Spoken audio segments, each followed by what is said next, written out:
வணக்கம். நாம இன்னைக்கு ஒரு குட்டி கதை பார்க்க போறோம். தலைப்பு முயலும் ஆமையும். ஒரு காலத்தில் ஒரு காட்டில் முயலும் ஆமையும் வாழ்ந்து வந்தன.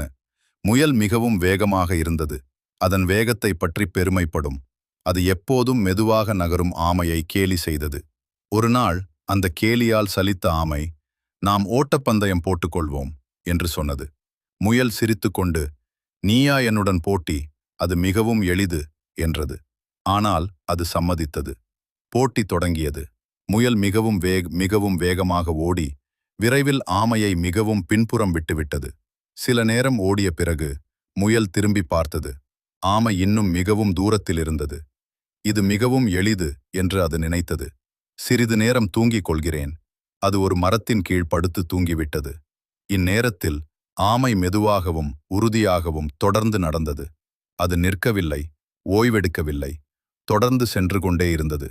மெதுவாக அது தூங்கிக் கொண்டிருந்த முயலை கடந்து சென்று இலக்கை நோக்கி சென்றது. சில நேரம் கழித்து முயல் விழித்தது.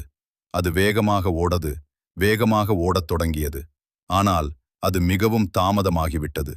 ஆமை ஏற்கனவே இலக்கை அடைந்து போட்டியில் வெற்றி பெற்றிருந்தது.